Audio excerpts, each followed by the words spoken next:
Hello, everyone, and welcome to Looking Up, a podcast for Christian women. We're excited to have you with us today. We're going to talk about some fun things and make it a light-hearted episode, and we're just wanting to bring some light and encouragement to your days. And I'm Carla Moore, and I'm here with Kathy Pollard, your other host, and we are welcoming you. And Kathy, how are you today? I'm doing great. It's good I to see missed you though. It's been a long time since we've recorded because we had to record early last week.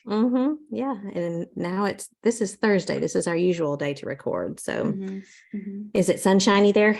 It is. It hasn't been. It's been cold, and I mean bitterly cold. So we have a little sunshine. It's warmed up. I went outside and just kind of soaked it in like a lizard. Yeah. Went out to the herb garden and saw the little growth coming up, and I'm sure the cold is coming back again, but no doubt. The glimpses of spring are nice. It's coming. Yeah, we've got a little bit of a dreary day, but that's okay. We need a little bit of rain. So it's good to be together again and have some things to talk about. And so tell me what's going on on your homestead. Lots of things, since it's been so long since we've talked. Yeah. So homestead wise, we had all the kids over the weekend for grilling and games, and Neil smoked a brisket. And so when on the front end, you're supposed to trim off some of the fat. And I asked him for it. So he trimmed it off and gave it to me, and I cubed it and threw it in the crock pot and made tallow for the first time ever. So I'm very excited about that. It turned out really, really good. And what is tallow? Tallow is, how lard, what lard is. It's rendered fat, isn't it? Yes, from pig. Well, tallow is the same thing from cow.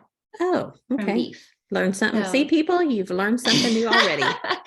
So, he just cut off the fat, and I cubed it up and put it in the crock pot and let it go low and slow until it all just dissolved and was clear. And then I strained it really well and let it solidify in a jar. And now I've got this really good pure tallow to use. And so I made, what day was that? Yesterday, I made homemade flour tortillas with it. And I was so excited. I was almost giddy that I've been wanting to try that. And it was a lot easier than I thought. You can actually, after it solidifies, you can actually go through that whole process again, melt it all down, strain it again, and then it'll be even cleaner and pure and almost, vividly white the second time around. And then you can use it on your skin because it's supposed to be really good for your skin. Like a cream or a... Yeah, you can use it in moisturizers and things like that. But I wanted to use it for cooking. So, and it's shelf stable, so you don't have to keep it in the refrigerator. You can just keep it on the counter. I associate tallow with candles for some reason. Do they make candles with that? Maybe I'm thinking of Little House on the Prairie. I don't know. I wouldn't be surprised. That makes sense. Maybe they do that and beeswax together or something. I don't know. I keep bacon grease all the time. And sometimes I a couple of weeks ago in Denver, I made a bunch of bacon for something. I don't remember what. And I kept all the bacon grease and I was offering it to people because I didn't need that much. And some of them looked at me like, why would I want bacon grease? Yeah. And I thought, why would you not want bacon grease to cook with? Yeah. But is that the same thing as lard? Bacon grease, is that lard? I don't know. I don't know if it has to be from a certain type of fat on the pig. I really don't know that. Do you use bacon grease? Yes. Fat has had such a bad rep for so long. We grew up hearing that it was really bad makes for you fat. Fat makes you fat. But really, it's just the type of fat. And we, as a society, have been consuming fats that aren't good for you, and seed oils and vegetable oils and canola oils and things that aren't good for you. And that to be able to get back to the purer forms, they have health benefits for the body. Now, you don't want to eat a lot of it. Yeah. You don't want to eat a spoonful of it. Yeah. But anyway, I did that. And then I also, another kind of fun thing I did was I made my facial wash for the first time. Okay. So that's with Castile soap and jojoba oil and the cool thing about it is distilled water. The cool thing about it is you can cater it toward where you are in your skin journey or in life, so if you're dealing with acne, you can put tea tree oil in it. If you're have a more mature skin, like some people I know, I don't, of course, but some people I know might want to put yeah, frankincense in it, or rose, things that are good for anti-aging kind of things. So I'm really excited about that too. It smells Wait, I'm still good. stuck on jojoba because I've seen that word and I always thought it was jojoba. Maybe it is. I've always said jojoba. So, Well, but I'm sure you're right and I'm wrong because I don't even know what it is. I've just seen the word. it's This chair, really, I'm sorry it's creaking, but we're just gonna have to deal with it. I can't hear it. Okay, so, good. It's really good and nourishing, moisturizing for your skin, and your skin absorbs it really well because it's a lot like your skin's natural barrier. So it's good for facial products. But so the only thing I don't know yet is if my ratio is good, because Castile soap can be a little bit drying, moisture stripping. So far I've been using it for about a week now, and so far my skin doesn't feel too tight, but I'm gonna see if I need to adjust it back a little bit. But Did you put a scent in it? The tea the tree oil, I essential guess. oil, I didn't use that in mine because I don't have the breakouts, but I did use frankincense, rose, and lavender, and because all of those are good for your skin. So I can smell those when I use it, but you have to shake it because those things will separate out. The oil also gives the essential oil something to cling to. Yeah. So anyway, that was probably more than you wanted to know you about really are facial Mother Nature. wash. Yeah. No, Mother How Nature. about you? Share something fun that you did? Well, of course, we made the trip back to Texas, and that was uneventful. Thankfully, we always pray for an uneventful trip rather than just a safe trip, because you can have a safe trip and it be eventful. We don't want eventful. But we got home on Thursday, and the kids all came. They started coming on, we call them our kids, but they're grown people. They came Sunday evening, Monday morning to clean up all of the brush damage that happened around the house. And so we spent some good family time together. And I tell you what, having that many hands around the property, we knocked it all out. I was shocked, really. Alyssa's parents, Greg and Tina, came, I guess, 2 or 3 weeks ago, and they did a ton of work. They got a lot of things pushed together in more manageable piles, and really took care of a lot of the mess. And but there was still a lot left to do, and they told us that there was a lot left to do. And so there we had 1, 2, 3 fires going on.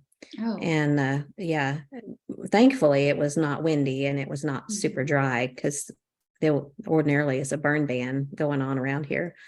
But they the boys all had chainsaws and they were cutting down limbs, and Jordan brought a pole saw.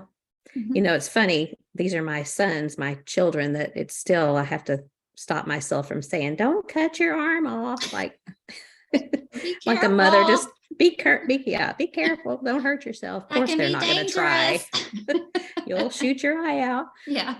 But they're outside with chainsaws, and the kids, the grandchildren are running around too, which makes me nervous with the fires going on. But between all of us, we managed to obviously either keep them inside or keep them away from the fires. And but it feels so much better now, and there's a lot more clear sky with a lot of those branches down. But it was good. We also had a little kind of a family birthday celebration on Monday night, because I wanted to kind of have little birthday things for the grandbabies, because we miss a lot of those being in Denver. And we missed Clara. She turned 2 on February 2nd, and Turner will be 2 on March 30th. And we missed Clara's, and we'll miss Turner's because we'll be in Israel. So we just had a birthday party for everyone. I bought a little tiny gift for everybody, so everyone had something to open. And the kids and I made dirt cake together, and it was fun. I had bought Peeps and just made. Have you made dirt cake before? It's been a long time. Yeah, it's been a long time for me too, but I thought that was something they could help me with. And Turner just take a bite out of the top of the peep and stick it in the middle of the cake. Bite its head off. Yeah. So is he a little Ozzy Osbourne, or is that the wrong guy? Who is the guy that bit a rat's head or something like concert? I think it was a bat, and I don't remember. I know what you're talking about, but yeah. Why in the world would anybody do anything like that? That's where your mind went. Well, But anyway, we sorry. had good family time. We had good family time. I saw your And pictures on Facebook. It looked fun. yeah, You're yeah, a it fun was. person. Well, I try, not very often, but sometimes fun comes out. Yeah. Accidentally. Yeah. But I didn't get to do any thrifting this week. There was just way too much Oh, other things going on and not yeah. enough time to thrift. That was Mhm. low priority list. Mhm. So anyway, Well, that kind of work when you have everybody joining in makes it fun too. it was, yeah. And Spending Roland, time my together brother-in-law, my brother and sister-in-law live just down the street from us, and he has Mhm. a small John Deere tractor. So he came up several times and used the front end loader part. And I Oh, probably am that's calling it the wrong nice. thing. Yeah. Yeah, that's And he helpful. pushed all of the piles together and pushed them into the fire. And ordinarily when it's just John and me, John's cutting with the chainsaw and I'm dragging into Mm. the fire. And so piece by piece is much slower than getting a tractor and just pushing it all together. So anyway, we got a Oh, lot accomplished and it was good. that's good. Is it Yeah. all completely done? Oh, it's never done. I mean, we have cedar trees out here and so we're always clearing out, and the property has changed a lot since we moved here. We've cleared a lot of trees off of it, and that's kind of how John and I enjoy getting exercise. It's just going outside and working on the land, cutting down trees and burning them. But I was thinking, this is a side note. I've thought about this before with the fires. When it all burns down, there's this huge pile of ash in the front yard. There's actually 3 big piles of ash now. And for several days after the fire is out, you can go Mhm. out there with a stick and you can just kind of poke around. And if you want to throw another branch on there, once you stir the ashes around and the coals come out, Still burning? it's still burning. Yeah. Whoa. It's scary with kids around because they might think that it's fine to jump in, which would be Mhm. bad anyway, because it'd be a mess. But it just made Ooh. me think about so many things. I've written about this before, but every time we have an ash pile, I think about it, how you can stir up something so easily and catch it on Mhm. fire again. And I think about our words and how if we just leave it alone and let it die out, but yet we always poke it back up, don't we? We're always Mhm. tempted to bring that fire back out and poke it up. We should just leave it alone. But Mhm. Just it's give it some interesting. time to cool Yeah. off and Mhm. die out completely. Or pour water on it. Oh, Just there you stop go. it. Mhm. The living Yeah. water. Yeah. There you go. Mhm. Oh, yeah. So you got a lot of workouts in this weekend. I did. Got a lot of steps. Good, good. Mhm. Well, I Yeah. had some excitement You did. when Neil was out of town. What happened? You didn't tell Well, me about this. well, he apparently kept trying to call me, and Oh, yeah. yeah, my phone had died, and so, but we had already had a good night conversation. Mhm. When it's the last call of the night, Yeah. because Mhm. we both said good night. So I didn't think anything of it. My phone died. I just plugged it in on my nightstand and went to bed early. It was like 9:30 when I went to bed. I mean, there was nobody here in the house. I read for a little bit, went to sleep. The next morning, I was startled awake by somebody banging with their fist on my front door. Now we Ugh. have doorbells. We have a Mhm. doorbell and we have a ring doorbell, but they were Mhm. banging with their fist on the front door. About gave me a heart attack. And because I looked at the time and it was 6:15. Now, when Neil's home, I'm up at 6, but when he's Uh-huh. not, I don't set the alarm. Uh-huh. Typically, I still wake up early, but apparently this morning I did not. And Mhm. so I was startled awake and I ran and I peeked out the window and thought I saw Carl's truck, our Mhm. youngest son, Carl's big white truck. And then I was just absolutely terrified because I thought, Something what has wrong. brought them to my house at 6:15 in the morning? And he's banging, like, I just knew it was some horrific thing had happened. Yeah. And so, when you have that moment of fear, like, I don't Mhm. want to face this. Yeah.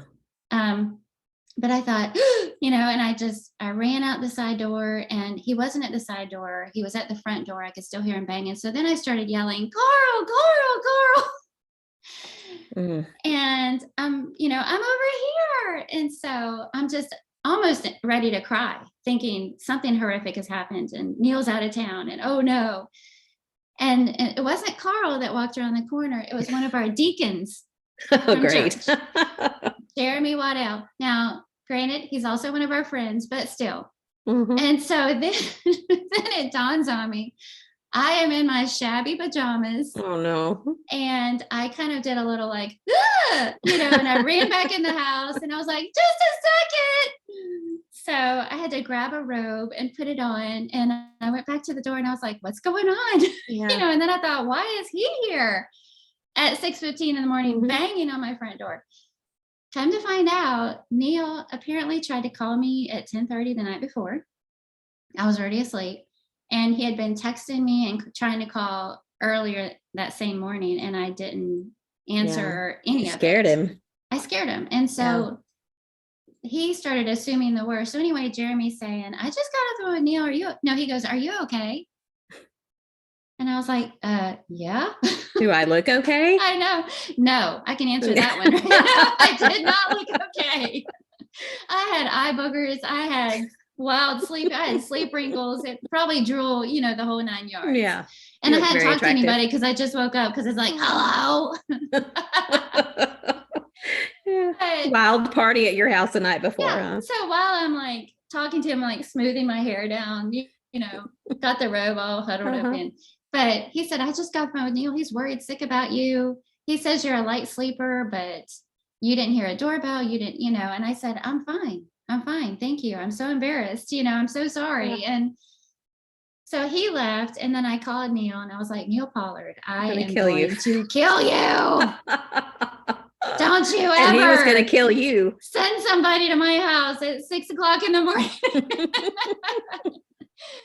But he was like, oh, you're okay. And he said all these scenarios went through his head. Mhm. He thought that I had a heart attack and I fell over and was laying on the floor. He thought I fell down and hurt myself. Yeah. So I said, I'm not 80. It does happen to 30-year-olds, Well, and then he goes, well, then I thought the boogeyman came and you were like pinned down. And I was afraid of what Jeremy might find when he got into the house. so, so anyway, then it took a while for my heart rate to come back down because the whole Mhm. thing was just, first I thought something horrible happened to one of our Yeah. kids. And then I was just embarrassed that I got busted, Mhm. looking the way I did. And it was, let me for the record say, it was very nice of Jeremy to be willing to do that. Sure. So there was that. Well, then I Next noticed, time he needs to back up to the door, knock like this, behind us and not That's look at you, right? That's right. Oh man. Well, yeah, it didn't help that I ran all the way outside. So then I noticed that I smelled something funny in the house. Oh And boy. I should shorten this story, but to make a long story shorter, Too late.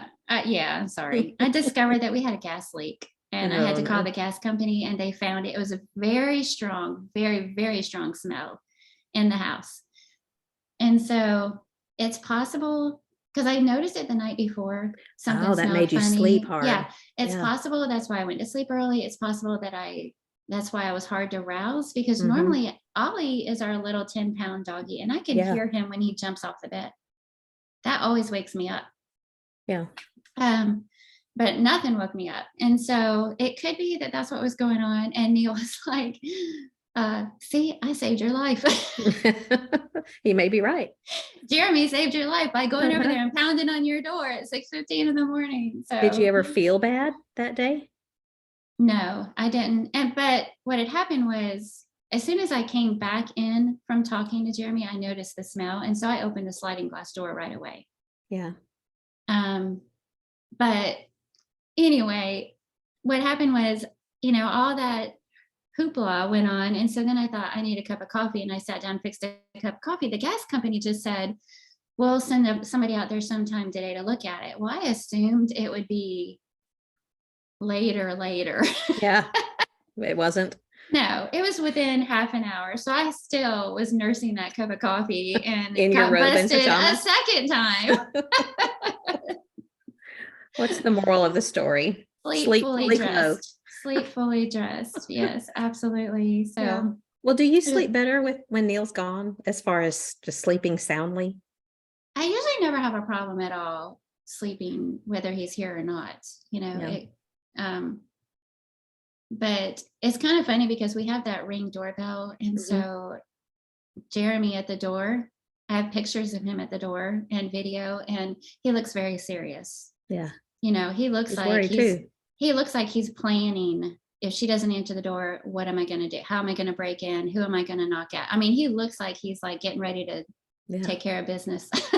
I bet that was kind of scary for Neil. I mean, I can kind of understand. I sleep good when John's, well, I don't want to, let's see, how should I say this? I sleep pretty good when he's gone, because he's just a mover, and he shakes and twitches and all that. And so I enjoy the bed to myself, and I sleep pretty soundly. So I was just thinking maybe you were just sleeping really good, because. Well, I was definitely sleeping soundly. Yeah. When the pounding happened at 6:15. Yeah. Yeah. Well, I forgot I was going to mention this earlier about our Zoom last week when we recorded, and why we didn't have video, because halfway into our discussion, I thought I was talking about something. I was just talking away, and I've noticed this about myself. I tend to look away when I'm talking. And so I was looking away, and then I looked back at you, and you're just sitting there with this nice little smile on your face. And I was thinking, is she not going to reply? Is she not going to say anything to me? Dead air. And then I noticed she's still smiling at me with the same smile. So I don't know what happened, because the internet was working fine. This was at the house in Denver, but somehow we got disconnected. And I think the same thing happened on your end. You said you were talking and looking like, okay, is she going to say anything?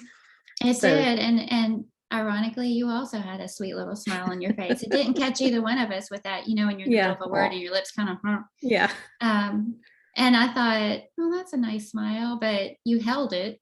Yeah. And then you didn't say anything. And I'm like, are you there? Have I lost you? Hello. And I remember dragging out my story. Yeah. Because I thought, you must have frozen, and I need to drag out this story until you're back with me. Only you never came back. Yeah. You're so much better at that than I am. But anyway, rambling, I'm better at rambling than you are. Is that what you're saying? I wasn't going to call it rambling, but I mean, if you want to say that.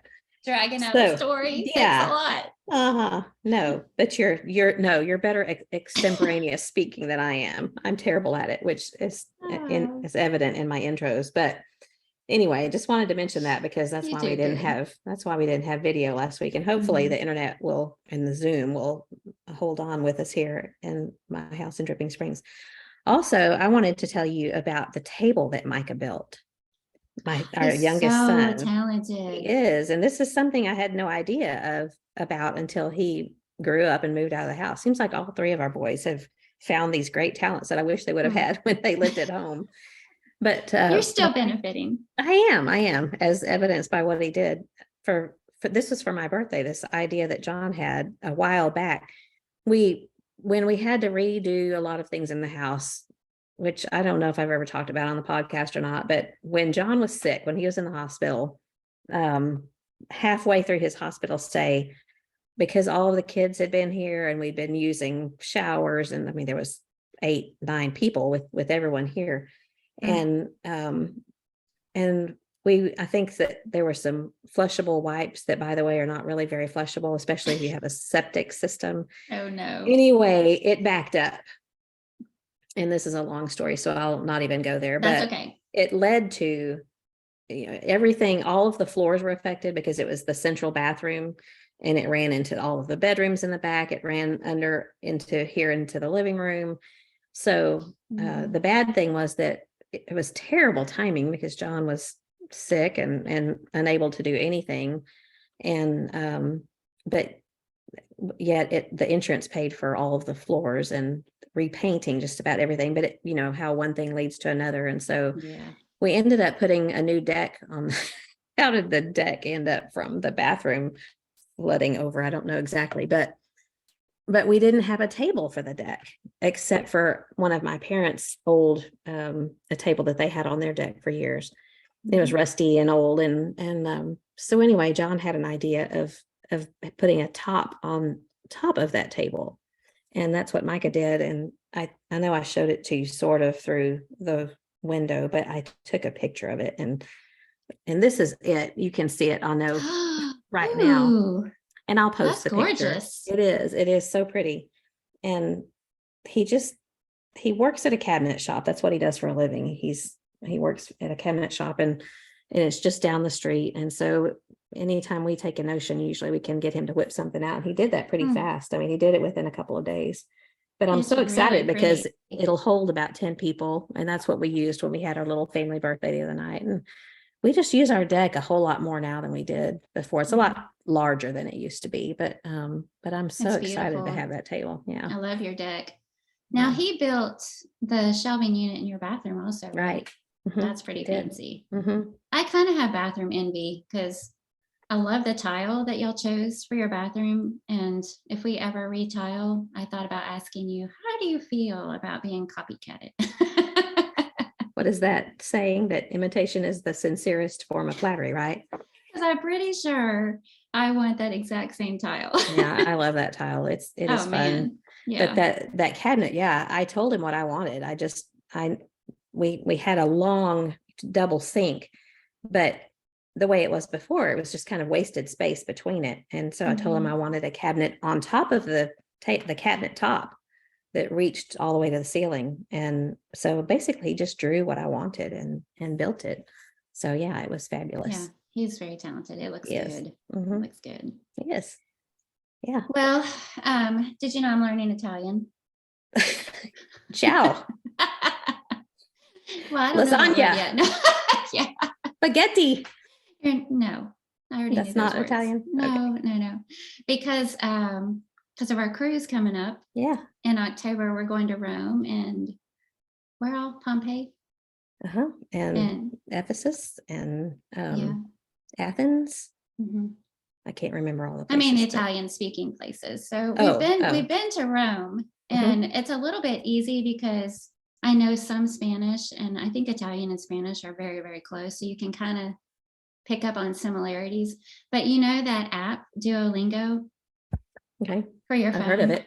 Well, I used to just have Spanish, but now I got rid of that and I put Italian on there so I can try and pick up some conversational Italian or something. Okay. At least be able to ask where's the bathroom. So have you learned that yet? Essential. No, but I know like very basic vocabulary, like ragazzo is boy and ragazza is girl, and those little non-essential things. So you can ask the boy where the bathroom is. That's right. Hey, boy. So anyway, gearing up for that. Yeah, and along those lines, I was going to show you this leather journal. Do you see how pretty it is? That's beautiful. Audrey Hepburn is all I can see, I believe. Yeah, there's an Audrey Hepburn quote on the front. But this is from Vivian Grace. She gave me this as a gift, and it's the leather itself is almost a slight blush color. It's very feminine kind of leather, and the pages are just really pretty and textured and everything. But it's like a great journal. It was just like a no occasion kind of gift that she gave me, and I thought this will be the perfect travel journal for our cruise and trip to the Holy Lands, and so I'm really excited about that. Yeah, I can't wait. It's going to be a lot of fun. It'll be. It's going to be it's going to be a learning experience. Yes. Right. Of course. Yeah. Not so much fun. Just learning. All serious, no fun. All serious, especially when you and I are together. It's just all serious. All serious all the time. Definitely. That's right. Yeah, that's only about 6-7 months away. Yes. And we've been talking about it for more than a year, for almost I remember a year. when you guys first brought it up, I thought that is forever away. Yeah. Because it was like a year and a half away. So I knew it would be fast. Yeah, it is going to be fun. Well, I wanted to show you that I got a gift also in the mail. And it is this fabulous book, I Walked by His Side. I love that. Written by Claudine Connolly. And someone shared it in our group when we shared the book talk episode, and someone brought it up, and I just happened to make the comment, and I have to say I was not hinting at all. Please, I don't ever want anyone to think I was hinting about anything. But I had this copy, and I had probably read it 3 or 4 times. I just was so fascinated with it. I think it's another one of those things that I don't know that I could ever do what she did as far as moving there and living there, which I know y'all talked about for a while. Which is why I read that book. Yeah. And I think we had talked about that before. You had brought it up, but I loaned my copy to someone several years ago and never got it back, and really made me sad. So Cheryl McIntosh sent me a copy. And the funny thing was, the same day that she messaged me that she was going to send me a copy, I had another friend that had already found one on eBay and had sent it to me. She asked me not to mention her name. Aww. So now I have two copies, and I'm just so well, that's excited good because about you have that. 2 houses. Yeah, I'll keep one here and one. I really will put one in my office there. And I'm thinking about whether or not I will loan it, because bad things happen when I loaned it before, but I also want to be a sharing person. So I don't know. I have to think about that. But that was very, very Nice. sweet of Cheryl and my other Aw. friend that said that. Yeah. Oh, Yeah.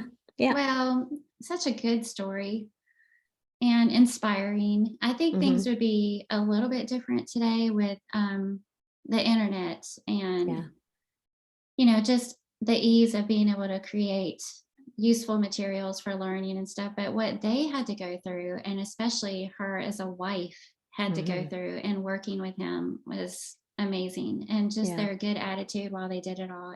It's a great book. It's a fun read. It's been so long since I've read it, so I need to get back in it. But there's snake stories that I remember, or ants. There's some kind of an ant infestation that I remember that they had. They huge ants. But I remember one story that she told about one of the men that was part of the school there that thought he was going to have to give his life for Andrew, and I can't remember all the details about it. He was giving blood, I think, but he thought that in giving his blood, he would die. He didn't understand that it was just a simple procedure. Is that from You remember that that book? I remember hearing that as a sermon illustration. I didn't, but I've read that book, so maybe that's where I picked it up. I'm gonna have to go back and read it again. I can't wait to get into it. But anyway.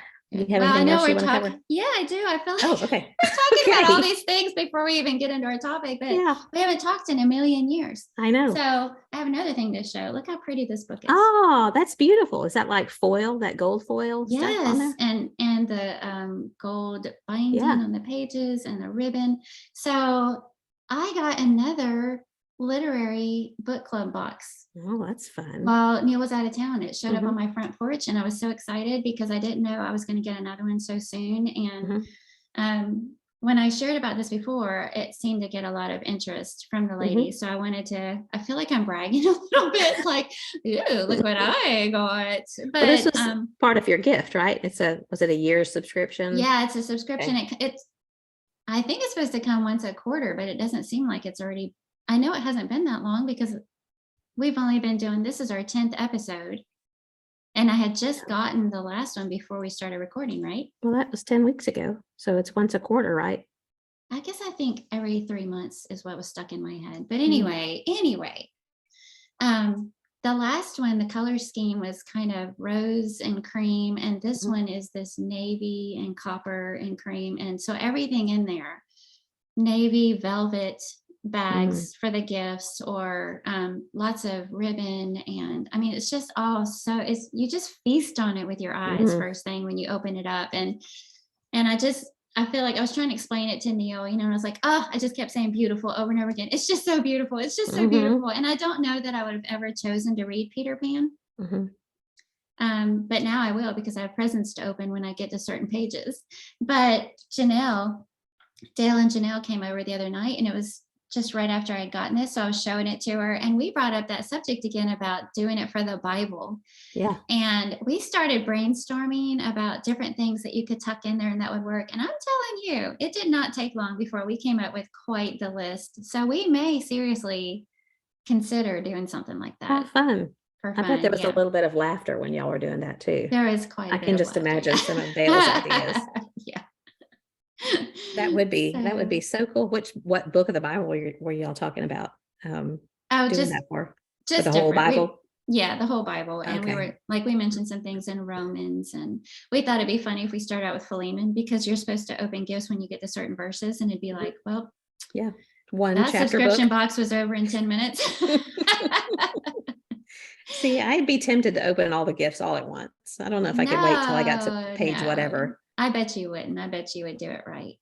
I No? don't know. I You don't know, know. that might play into our topic I today, know. huh? In fact, I was thinking Is that. that a segue? Well, are you finished with your Yeah, things? probably. Let me check my list. I wrote down all these things. No, I got one more thing to say. Okay. All right. Spill it.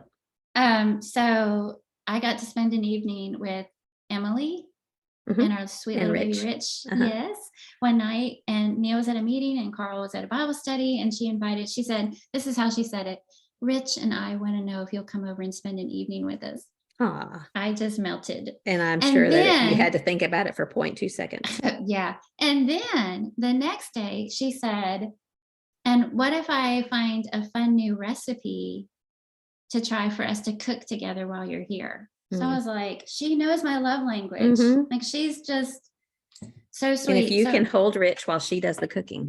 Oh man. So I went over there and we made chicken Florentine Ooh. together. It was really good. And she made this tea that I've been making every day since. And all she did, she made regular unsweet tea, iced tea. And then you know that Simply brand of juice, like they do Mhm. Simply orange Simply juice, Simply lemonade. lemonade. Well, they have a Simply peach. Mm. And all she did was pour that into regular tea. And it was so good. It wasn't overly sweet. It was just softly scented peach tea. And I've been I bet drinking that would be good that. with lemonade. Yeah, it That'd be would. kind of like an Like Arnold Palmer. Palmer. Yeah, Mhm. yeah. So anyway, that was a special night. What a sweet thing for her to do, and just to give you some one-on-one time with her. And Oh, I know. I think- really melted. I almost said literally, but it wasn't literally, but I just melted into a puddle Mhm. when I got the invitation. I was Yeah. like, yes. Yeah. That is very special. Doesn't Yeah. happen very Oh, often. that also reminds me, we have news. What? We have news for our looking up, not about more kids or No more grandkids. babies. Yes. We have t-shirts now. We do. Yes. We have t-shirts Emily? now. Emily's going to share the information. She sent me a picture of them yesterday. They look great. Awesome. So I think she said sometime today she's going to try and get the information out there. If anybody wants a t-shirt, they can order. And she said that we could have some extras to keep on hand at Equipped. Equipped. Yeah.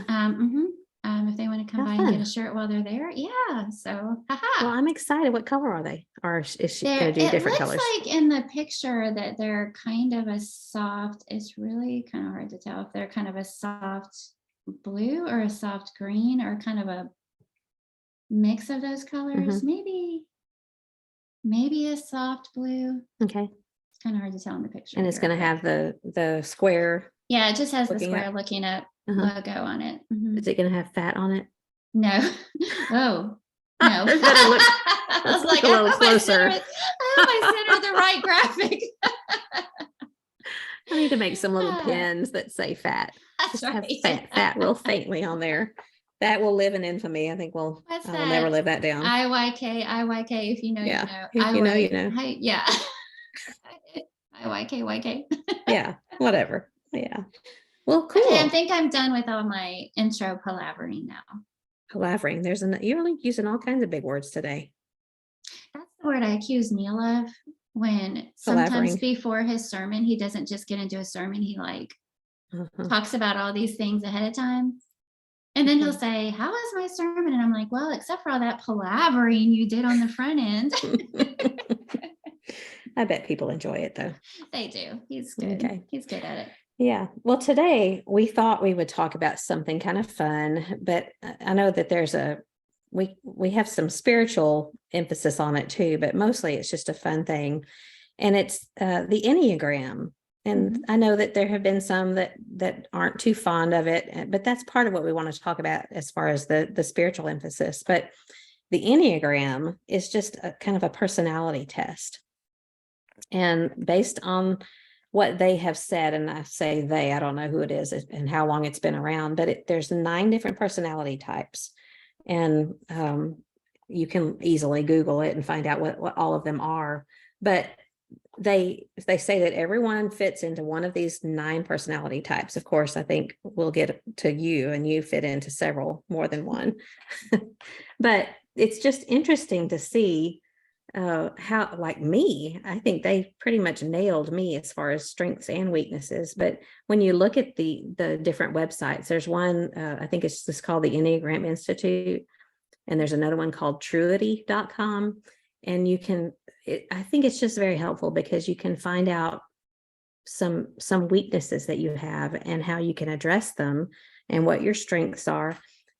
And I just think in a way it has helped me kind of in a black and white sense to see. Whereas if John said you have this weakness, I'd be like, what are you talking about? That is not my Excuse weakness. me. Yeah. What's your weakness? But yet when you see on a page, you've taken this test and then it comes out with this result and you're going, oh yeah, that And if does. everything else is accurate about you on the positive side, Then perhaps it's also accurate about you on the yeah, weaknesses or yeah, negative side, areas yeah, of growth, as they like to put it. yeah. And it's true. And I think that it really has kind of helped me to grow because I laugh about some of them, but at the same time, I really do think that they're true. And the thing about it is, as far as biblically speaking, I think if we know some of our weaknesses, we can address them. But at the same time, I think that there's a difference between personality and character. And personality is something that you can't necessarily change about yourself, but character is something that you have to change about yourself if it doesn't align with the way that God wants you to be. But like my personality, there's some things about me, like I'm not very excitable as far as, like I want to be, but if I turned a cartwheel, John he's like, if you tell him something exciting, he's going to just be all excited and, you'll see it all over his face. And I just think it's a neat thing about people who are excitable. And you know me, and Yes. if there's something that I think is really neat, I'm going to be pleasant, but I don't think that I'm going to be like, I can't wait to hear more about it, even though I want to be. But you know what I mean? That's my personality. Yes. And I don't think there's anything wrong with me being that way. It's just the way that God made me. But can I interrupt you for a second? Okay. I'm a little afraid of what you're going to say because you've been giggling. Well, that's because when you said that, my first thought went to when you guys first started living part-time in Denver, and we were at Bear Valley. And one of the first times you walked into that church building and I saw you, I was so excited. And I think I squealed and I think I just ran up to you and I was like, ah! And I just gave you a big hug. And I was like, oh, I just can't believe you're here, And you had this really demure, how do you say that word? Demure Smile on your face. And you just kind of stood there and you did a little smile and you're like, hey, and I'm like, in the middle of a hug going, oh. But see, I want to be that way. And I remember thinking, oh, she probably thinks I'm so immature. No, she probably thinks I'm like obnoxious. Get out not of my face. Because I want to be that way, but I can't, I don't feel normal or natural doing that. And I can't you make just have myself.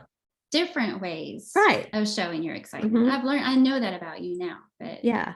And I just remember that moment. I don't remember that.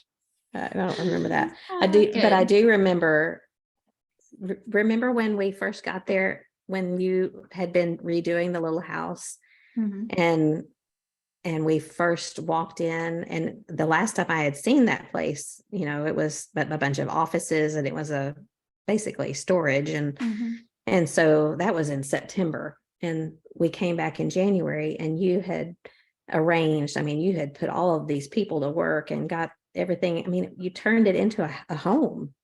And I think I remember walking in, and one thing you couldn't wait to show me was that faucet. You remember that? The faucet that lit up. Yeah. But in a situation like that, I want for people to understand how excited I am, but I don't think it comes across that, because it's just not in my personality to be real excitable. But I was so excited and just so happy about that. And I hope that I think you were able to see that. But yes, you just, like I said, you just show it in a different way. And you're also very deliberate with your speech, I think. And so if you say something, it's because you've thought about it and you mean it. And so when you say, oh, I like that, thank you, Mhm. or whatever it is that you say, you might not be jumping up and down, but it's heartfelt.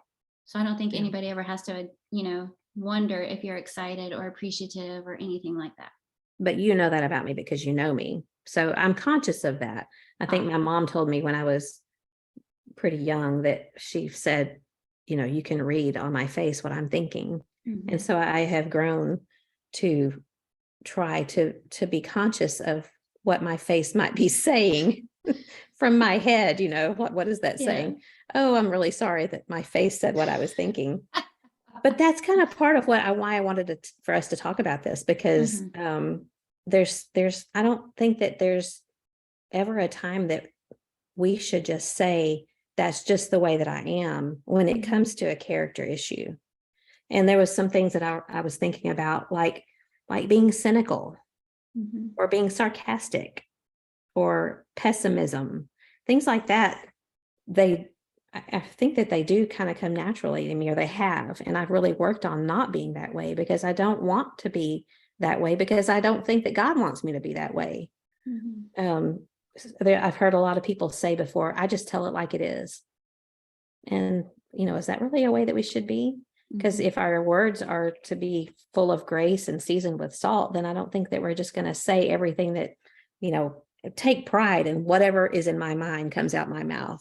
Because I Mhm. just believe that that's anti-biblical. And, things like being doubtful and distrustful, or being challenging everything that someone says because we disagree. So I was just trying to think of some different character versus personality things.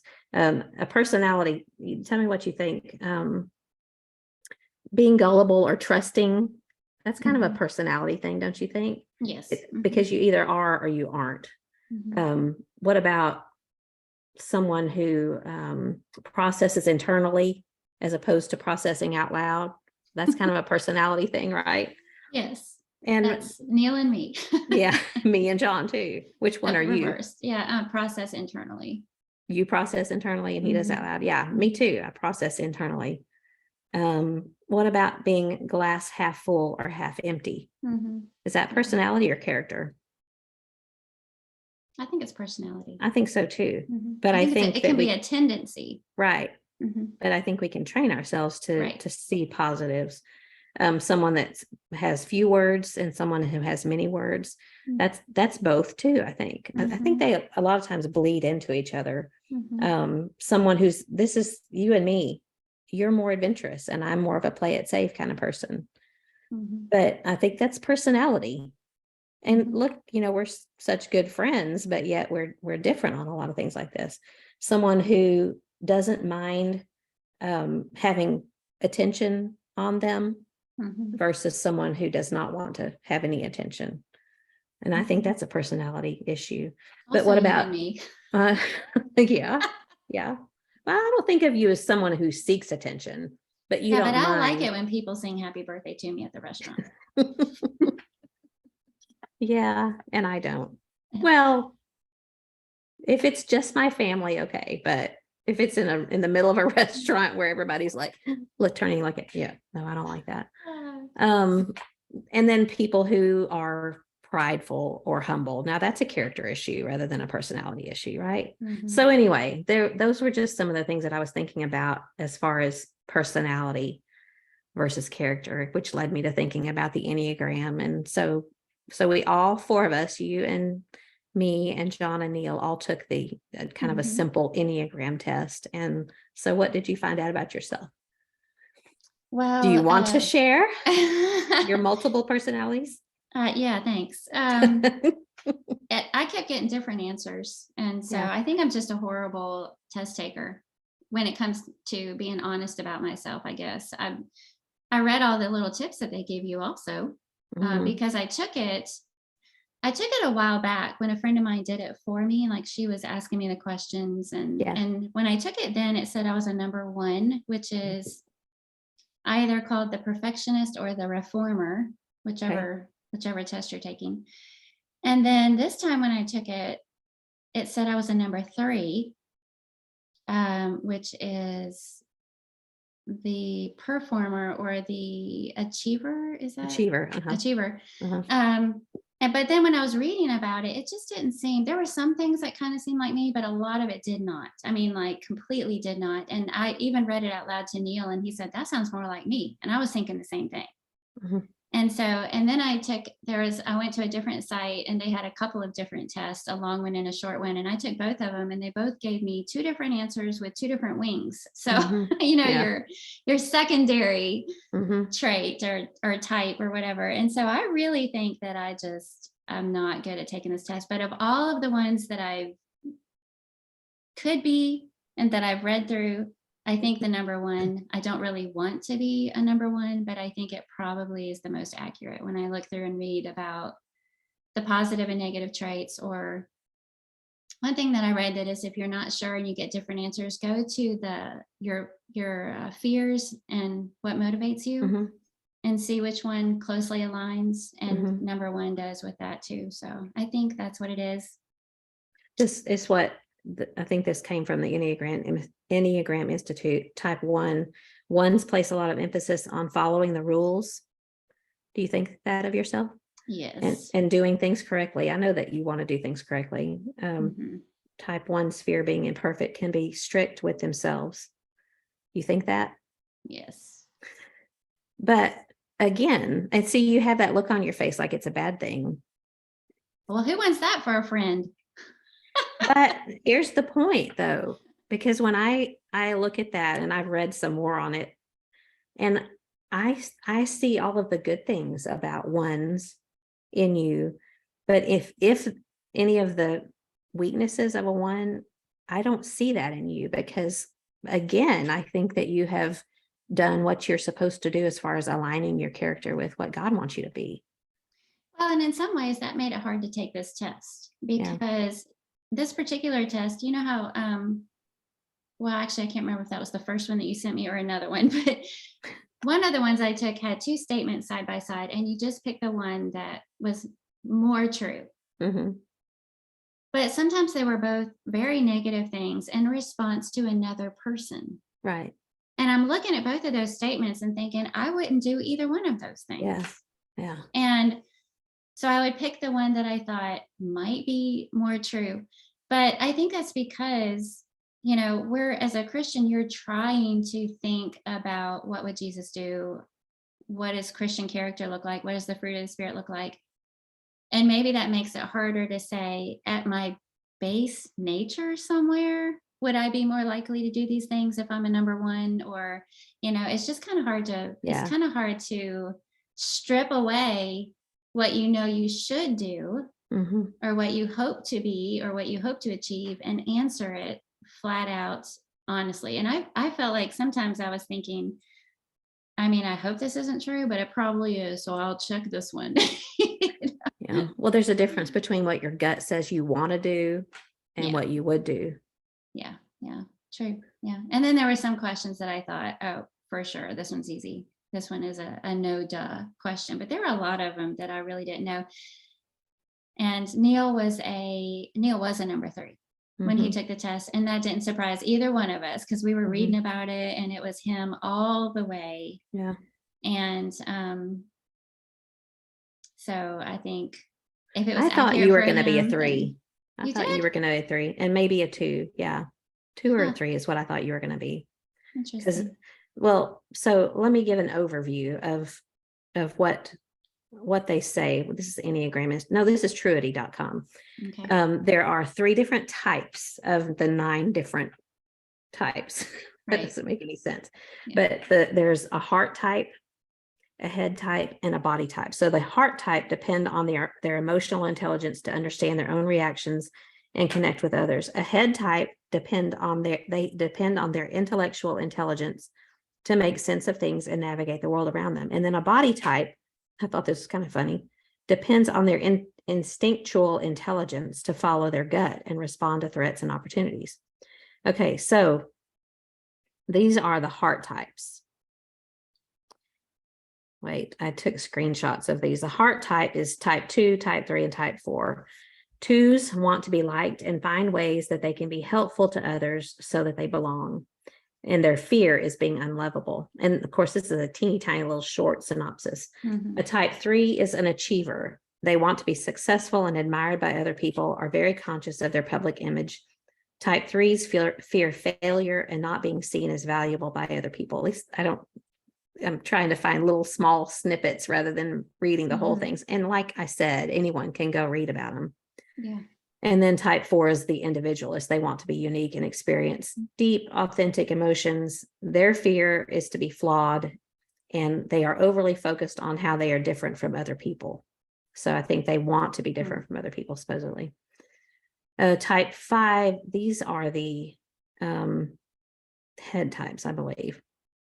The investigator, this is 5, the investigator. They seek understanding and knowledge and are more comfortable with data than other people. The biggest fear of this type is being overwhelmed by their own needs or the needs of others. So this is probably someone who prefers being alone with a book. And I can relate to that sometimes. I can relate to me all too. of them in some Yeah. ways. Mhm. Type 6 is called the skeptic. Preoccupied with security, they seek safety. They like to be prepared for problems. Their greatest fear is being unprepared and unable to defend themselves from danger. Type 7 is the enthusiast, and they want to have fun and adventure. They're easily bored. Type 7's fear experiencing emotional pain, especially sadness, and they actively seek to avoid it by staying busy. Okay, the body types are, this is type 8, the challenger. 8s see themselves as strong and powerful and seek to stand up for what they believe in. The greatest fear of that type 8 is to be powerless, so they focus on controlling their environment. Then type 9 is the peacemaker. 9s like to go with the flow and let the people around them set the agenda. Type 9s fear pushing people away by prioritizing their own needs, and they tend to be passive. Type 1 is also the head type. No, did I say that wrong? I think body type. Body type. Yeah. Type 1, the perfectionist. Ones place a lot of emphasis on following the rules and doing things correctly. Type 1s fear being imperfect and can be extremely strict with themselves and others. So you could find other synopsis and read more about it online, but I just think it's very interesting to see. I'm a 9 is what, and I've taken that several times, and every time I come up with a 9. That And completely surprised me, by the way. it's funny because my daughter-in-law, she has enjoyed looking into this some, and she pegged me as that a long time ago as a 9. But it's funny, when I read about it the first time, one of the things that stood out to me was that I do not like to make decisions. That's what they say. You don't push 9s to make decisions, which is one of those things that, should I be that way? I mean, should I be so passive as to not be able to state my opinion? Do I like to say where I want to go eat? No, you just tell me where I'm going to go and I'll go. So I tend to be pretty passive. And then John is a 3. So John and Neil were the same, and he was 100. He took the test and he was 100% a 3. And I was like 72% as far as what test the one that I took. So, So all Neil of that was 80 something percent. Yeah. A 3. Yeah. But there's also there's another personality test called the TJTA. It's the Taylor Johnson Temperament Analysis. And this is something that John, anytime we do premarital or any type of marital counseling, he gives this test. He had to be trained, and I don't think licensed is the right word. He's trained, and he can give it. I guess he's licensed. But what it does, it's like 160 questions. So it's a long test, and it measures what they call bipolar traits. And one of them, like one bipolar, which you tend to think of being bipolar, but it just means from one extreme to the other. Right. Either you're nervous or you're composed, or you're somewhere in between, or you think subjectively or you think objectively, or you're somewhere in between. You're depressive or you're lighthearted, you're dominant, you're submissive. So it just is always a helpful springboard for discussion to for couples to talk about how they interact. So you said something about did you look into relationship between your type and Neil's type? I And find did, out because you can do that. And when I read that, Neil and I together, a 1 and a 3, I actually sent it to him, and I said, this is so us. And the strengths, of course, you hope that your relationship with your husband will be that way, and you'll complement each other and bring out the best in each other. But then I was reading the in conflict, or how do they word that part, where when you're having a negative reaction with each other. I read through that and I was like, well, that's like Did it fit too? somebody's been peeking into our living room. It was just us, that definitely fits. And it was so helpful, because I thought it wasn't, some of the personality tests that I'm familiar with are that one that goes way back, and it has the 4 personality types. Choleric and sanguine and melancholy and all that kind of stuff. And they tell you what motivates you and your personalities, and that whether or not you're slow to burn or quick to get angry and all those kinds of things. But the difference is, this one tells you how it comes across to the other person, I think. And so that was really helpful to read from Neil's perspective as a 3, how he interprets how I'm approaching him as a 1, and some of the ways that I react or lead a conversation, or my expectations, and how he interprets that. It was so helpful to read that. But when I did, it was very enlightening, and a lot of that I didn't really care for, but I thought, I'm so glad that I read this, and can keep that in mind going forward. And so with you and John being a 9 and a 3. I think I read yours too, just out of curiosity. Yeah, I'm looking at it right now. It's potential trouble spots. That's how they put it. Potential trouble spots or issues. It says that it tells me things that I don't really want to hear. But yeah, when I looked at it, I was like, oh, yeah, that's pretty true. Neither wants to bring up conflicts that they have with the other. 9s are more likely not to want to talk about whatever's bothering them for fear of further endangering the relationship. And that's not so much that I'm worried about the relationship, but it takes too much emotional energy sometimes. And it's easier just to leave it alone. I don't want to talk about it right now. And there's a lot of times we will talk about John being the type that wants to address everything right away. If there's a conflict of any kind, he wants it to be settled right then.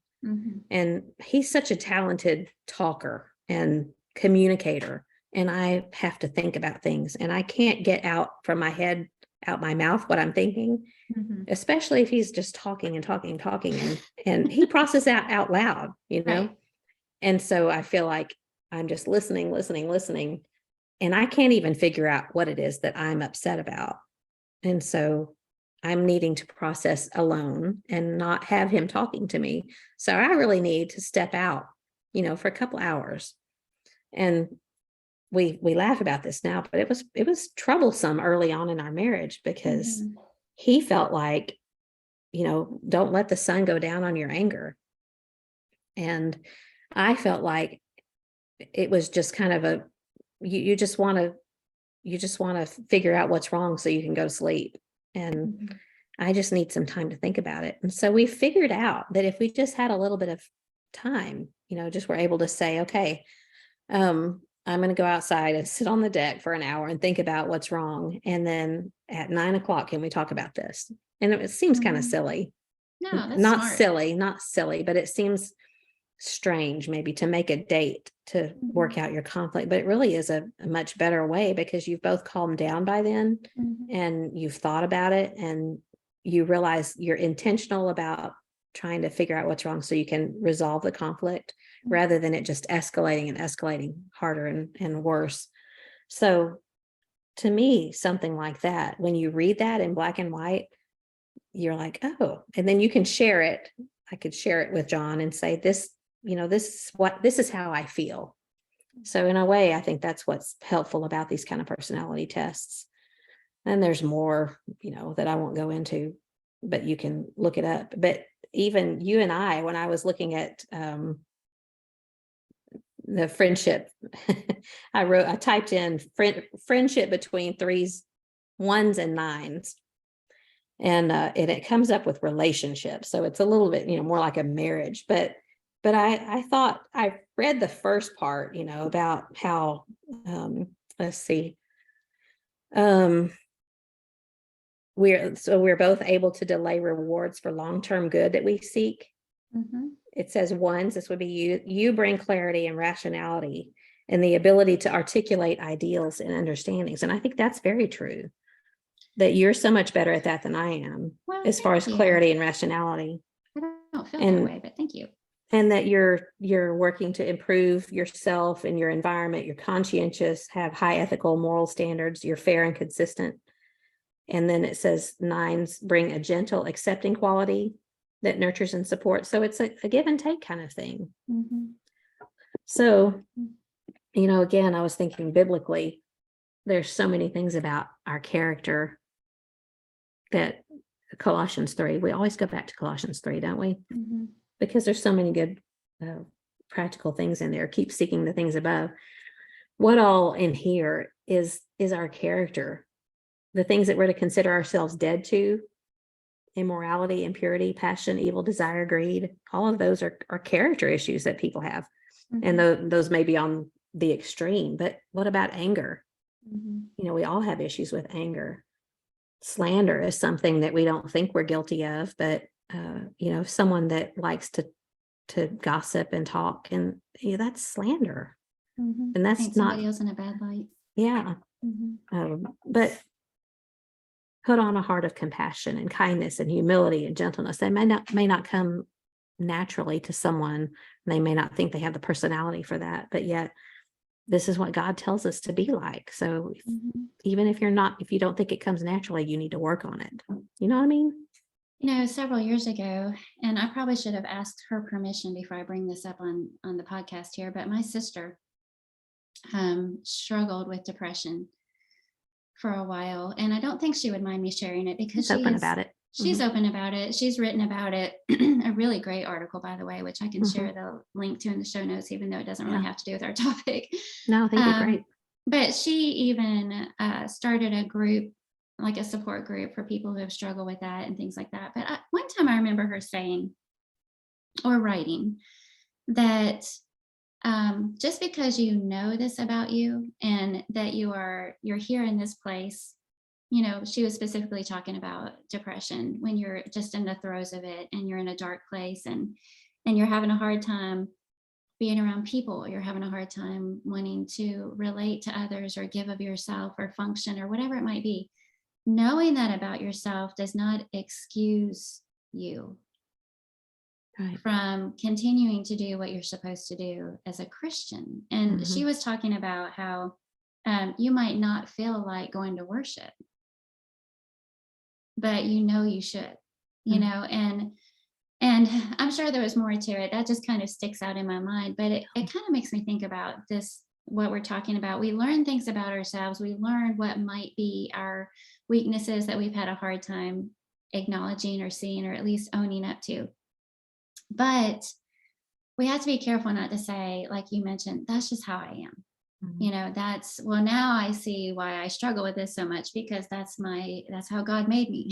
That's my innate personality and character. And so I can't help who I am. It is, I am who I am, or it is what it is, and that's not good. And it might be true that all of those things that you mentioned, we might have a tendency toward negativity or pessimism or sarcasm, or we might have a gift for those things. Yeah. But that doesn't excuse behavior and choices, and it doesn't give us a free pass, a get out of jail free card. It doesn't mean that we don't strive to overcome those things and become more like Christ by pushing aside those things to put on the fruit of the Spirit, things like patience and compassion and joy and all of those types of things. But as interesting as this is, in some ways, knowing ourselves, it can be tempting to kind of give into that and go, oh, well, that's why I have a hard time with that. Mm-hmm. That's just how I am. Yeah. And the challenge is no. I think I told you when we first brought this up a while back, you mentioned it. I had to look into it because I hadn't really spent a lot of time with it. But it was really interesting that somebody was explaining that the whole point of this is to show us areas to grow in. Mm-hmm. And it's not because I found out I'm a number one, this is who I am, where are my people? Yeah. The whole point of it is an outward others focus. Because I'm a number one, that means I need to work harder to understand the numbers 2 through 9. Mm-hmm. And in those areas, I might not be as strong in those character and personality traits. And I'm going to need to grow in that and branch out in that. And so I can relate better to everybody else and understand them and give them grace and patience. And the whole point of it was so we can come outside of ourselves and do better at loving the people around us that are different. And I think that's kind of great too. You and John are different. Neil and me are different.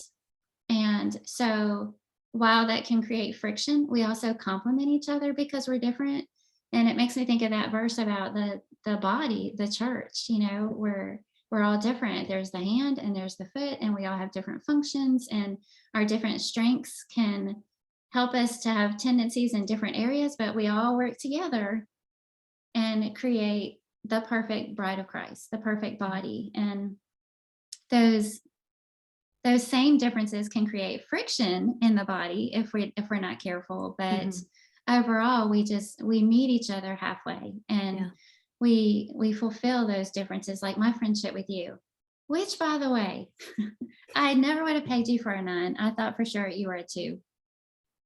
And I kind of want to, I mean, you know yourself, and you've taken it multiple times, and apparently your daughter-in-law knows you better than I do, whatever. But I kind of wanted to say, are you sure? I mean, I feel like you should go back and read type 2 because type 2 is the giver.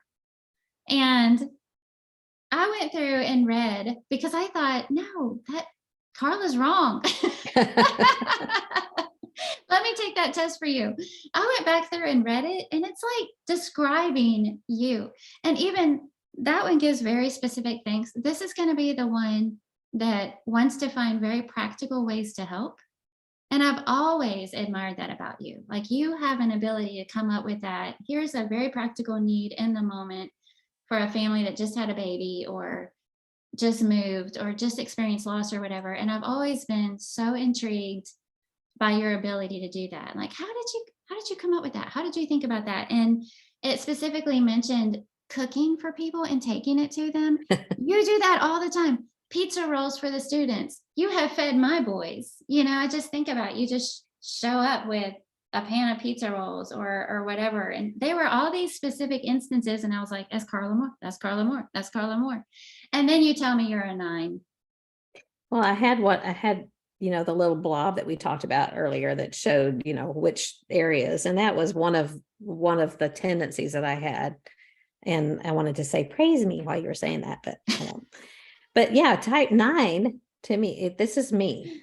Accepting, trusting, and stable. These are all the good things about a 9. I don't have to read all the bad things, but I might. I think I'm pretty optimistic and supportive, but can be too willing to go along with others to keep the peace. And I've seen this with myself. You and I became friends later in life.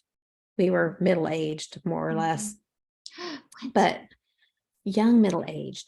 But when I look back on some of my earlier friendships, I remember one in particular where I was very, I absorbed all of the things that she liked. And when I look back on it, I think I looked at something and I thought, would she like this? If she'd like it, I'm going to like it. And there were just so many things about our friendship, and she was a good friend. It wasn't anything about her, but she had a very strong personality, and I kind of measured my wants and needs and desires and likes and dislikes through her. And only after I got away from that did I realize it almost felt like this weight had been lifted, that I could have my own opinion, and I can like something that even if she doesn't like it. And so it was very, very eye-opening. And I think after that relationship, I started realizing I can't just keep the peace by absorbing someone else's personality, but I don't have to be obnoxious about it if I don't like something that they like. It's just different. But I noticed that about myself. I want things to go smoothly, be without conflict. And that brings up something else to me. When I think about sharing truth, I fully realize about myself that I would much rather there be a very peaceful way of sharing the truth. But I'm also fully aware that sometimes you can't do that. And I'm not comfortable with that side. There has to be conflict sometimes. Jesus said, I didn't come to bring peace, although we know, But a sword. Yeah, but a sword. Mm-hmm. And overall, he came to bring peace, but sometimes you have to use a sword, and not just in the sense of the sword of the spirit, but I think these personality types, like you were just talking about a minute ago, you're not just learning about yourself, you're learning that there are other types of people, and that not everyone thinks like you think. That's pretty revolutionary when you realize that as an adult. You kind of grow up thinking that everybody thinks like I think. And when you realize that not everyone thinks like I think, it's wow. Okay. So that means that someone else needs to hear truth in a different way than I hear it. That doesn't mean that I don't speak words of grace and with seasoned with salt. But my friend Alice Stone is one of my dearest friends. And she has always said she needs someone to slap her with truth. And she pretty much will use those words. And that's how she came to learn the truth. I don't want that. If someone slapped me with truth, that would be very off-putting to me. So I think Alice, more than anyone else, helped me to realize that different people need to hear things differently. And we have to figure out what works best for them. And also that different people are going to show up to be able to do that. I may not be the one to teach her, because I wouldn't be able to slap her with truth. So I think you're so right that these kind of tests help us to not just be internal, but to look externally and look outside and see how we can communicate better with other people, and how we can share things with other people. So, well, on your list in the number 9, I went through and looked at the weaknesses or areas for growth when you said that's who you were. And I was still convinced that you were wrong, but it probably goes back to what you brought up, that, in Christ, we're trying to put on Christ and look like Christ, and recognizing those traits, I probably won't see them. And except in very rare moments. And honestly, I'm just saying that because you're human. I can't actually think of one. But maybe John has seen them, and people who have lived with you or been closer to you have seen them. But for the friend that, thinks that she knows you, I haven't seen those things. But I know it's because you're clothed with Christ and you're trying to be like Christ. And with his strength, that's the blessing that we have, is being able to overcome some of those things and work on those things and have those moments be fewer and farther between, Lord willing. Well, and the same thing, And yes, like Lord you and willing. I were talking about this earlier, because I guess you would rather not be a 1. But all of the things that I read too, that were the weaknesses, I don't see those in you. Like, yourself, Yeah, like we were we know talking about ourselves. earlier, just between us. There's, how do you answer the questions on these tests? Is it a gut thing? You just answer it with your gut, how you would really like to respond. Or is there a way that you actually would respond because you are a Christian? And I think that's hopefully where we are, and always room for growth still. But, I think that both of us have experienced growth, because we have, and we're not bragging on ourselves in any stretch, because both of us, we both know the weaknesses that we have, and those that are in our hearts, in only our heads, that only we know about. But I also have thought so many times that if you haven't changed, speaking you generally, Right. if you generally have not changed since you've been an adult and grown, then you're not doing what a Christian should do. You're not being like Christ. You're not growing. So I think that we have to see growth and change in ourselves. Yeah. And I And I think think that different circumstances bring out those different weaknesses too. And what you might experience as a weakness when you have young children at home mhm, might be different than, maybe it's impatience or, whatever. It might be different than when you're living the empty nest. And yeah, what might be your weaknesses that you have to work on. It's not that we ever conquer and there's not room for improvement and growth. Each day is a new day mhm, in the walk. But sometimes different circumstances help us see those things. We might read about with a test like this, what are your weaknesses? And some of them you go, yeah, unfortunately, very mhm, true. Hit the nail on the head. And then some of them you think, well, I hope that's not true. mhm, But it might be. It may be when a certain circumstance or event or tragedy or whatever happens, it might be exposed. And just knowing about it ahead of time can be helpful. And I feel like I'm very late to the party here because I didn't really pay a lot of attention to this. And I've seen people post about it. I think it's Anna Maynard down at Spanish Fort. She posts a mhm. lot of memes and things, or has in the past posted memes and things on Instagram about her types. And I've never really paid attention to it because I don't know. I didn't know them all. I didn't know Yeah. the numbers. I never took the test, and so I'm a little late to the party, but I can see the value in it Mhm. and helping you look for areas to be on guard against. And one of the conversations that we had not too long ago, oh, maybe it was our last one. That was a long time ago. It was 10 days ago. Was it? Yeah. When Yeah. you said about the feeling sorry for yourself, if you know ahead of time that you have that tendency, Mhm. then you can work on it. You can pray Yeah. about it. You can start arming yourself with those spiritual things and verses that are going to help you with that. And to me, that's the value here is you get an opportunity to maybe, I don't think they're 100% accurate and foolproof, Right. Sure. but maybe you get a glimpse into some of those things that you hadn't recognized or weren't willing to recognize. And so it gives you an opportunity to work on them and Yeah. pray about them and catch them when they start to rear its ugly head and you're going, oh, maybe that's what that was talking about. I Mhm. should probably Yeah. work on that. Yeah. But to me, one of the things this was several years ago, before I even heard of Enneagram, was realizing that there's a difference between personality and character, Hmm. and trying to think about Yeah. your personality. Is that really a personality trait, or is that a character issue? And so Hmm. that to me is biblical and scriptural and something that we Hmm. should think about. So, I saw this post the other day by Shay Elliott, who's homemaker chic, and mhm, I mean, the Elliott Homestead, and she was talking about cleaning up her home for spring. And then she shared a picture of a little corner shelf, and it wasn't as beautiful as everything else. And she said, I still have this gremlin corner that I haven't figured out what to do with. And I thought that is just the perfect term. I mhm, feel like we all still kind of wrestle with these gremlin corners in yeah, our own lives, are those character things that we know they don't look the way they should.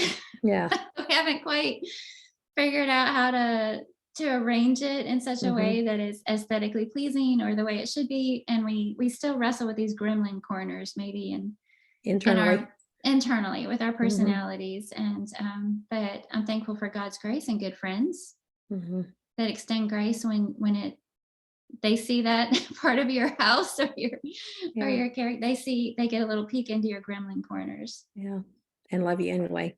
Yep. Yeah. Yeah, yeah. Well, we probably should wrap this up because it's Okay.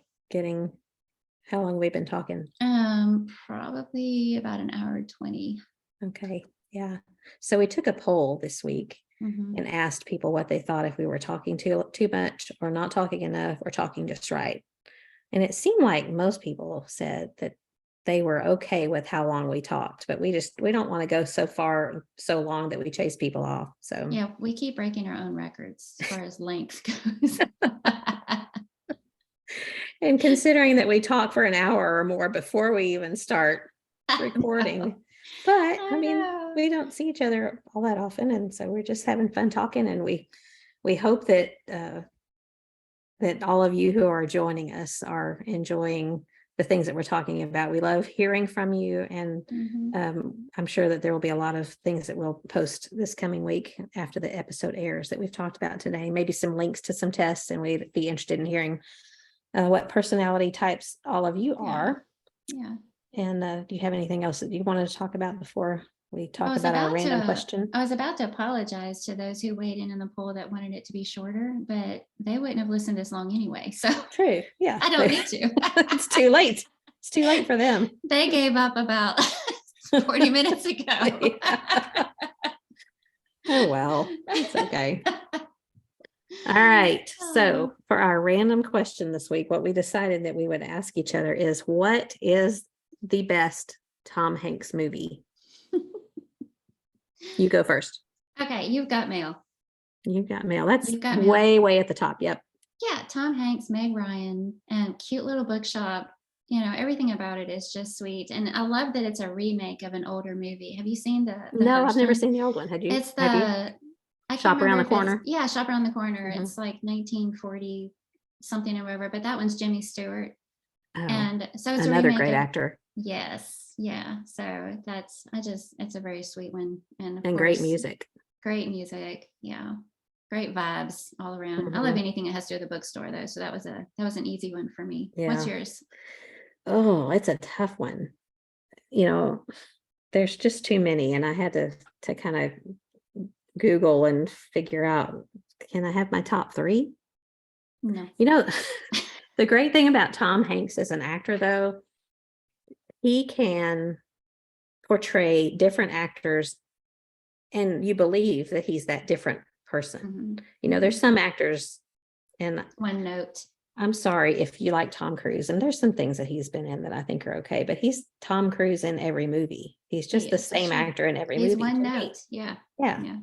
But it's Tom a good Hanks, note, but I won't ask where you were going with that, but strike that. no, it's already on here. Oh. But Tom Hanks, you know, think about what he's been able to do, like in Castaway. So that's not my favorite, but that he was the only actor basically in that whole movie, and he carried the whole movie. Yeah, other than the actor Wilson. But you know, that was a great one. I don't know. I have to. Sleepless in Seattle is another one that's great, along with You've Got Mail, as far as the music, and that was Meg Ryan too, wasn't it? Yeah, I was gonna say also Tom Hanks and Meg Ryan. Yeah, and I think they've also done another one together. I don't remember the name of it, but that one was very sweet, and so that would be one of my top three. But I don't know. Bridge of Spies. Did you ever see that one? That was about the Cold War, and he was basically an insurance guy, and I won't spoil it for anyone, plus I can't remember all the details about it, but he was just an ordinary man who defended someone who was accused of being a spy and was taken prisoner and put in jail here in America, and he had to defend him. And of course, during the Cold War, it was kind of the way, at least anyway, I see it. If you were accused of it, you were as good as guilty. You know, there was such a automatic accusation that was believed about anybody in the Cold War. So he defended this guy, and it was just a really suspenseful, but yet it was just a good movie. I really liked Bridge of Spies. I also liked Beautiful Day in the Neighborhood. I thought he did a really good Mr. Rogers. I didn't see Did you see that one? No. Okay, well, you have to see that. And Sully was a good one. You're naming all of them. I'm sorry, I couldn't pick one. Amy Alfred. Yeah, I couldn't pick one. The random question was okay. Which Tom Hanks movie was your favorite? Favorites. Oh, favorite. I thought we said favorites. Are you gonna say that in Italian? So favorita. That's how you say it. You have to add an E or an A on the end of every word, and you have to do use this. those gestures. That's right. Yeah. Yeah. Okay. So is Sleepless in Seattle your favorite then? Horses. If you know, you know. That's right. Yeah, I know exactly what you're talking about. I think I'm going to go with Bridge of Spies, Okay. with So I need to Sleepless in watch Seattle that. is number 2 and Beautiful Oh, Day in the wow. Neighborhood is number 3. Oh, Yeah. so You've Got Mail didn't even hit your top 3. Well, no, that probably would have been in my top 3, but you chose it. So I Okay. felt like I couldn't choose it too. Okay. Yeah, that's definitely. I'm glad I got to go first because I was afraid you were going to take mine. No. And then I would have had nothing to talk about. No. All right. Well, it was fun talking with Yes. you. And we just hope that we have brought a little levity and a little laughter and a little love, maybe a lot of love and Nice some. alliteration. Yeah. I'm married to a preacher, so after all, it comes naturally. That's right. And we hope that you are edified and encouraged, and that's all we want. We just want to point you to the Lord and help you grow in your Christian walk as Kathy and I help each other. So we are glad to have you in on our conversation. And until next time. Keep looking up. All right. I'll talk to you later. Talk to you later. Bye, Carla. Bye.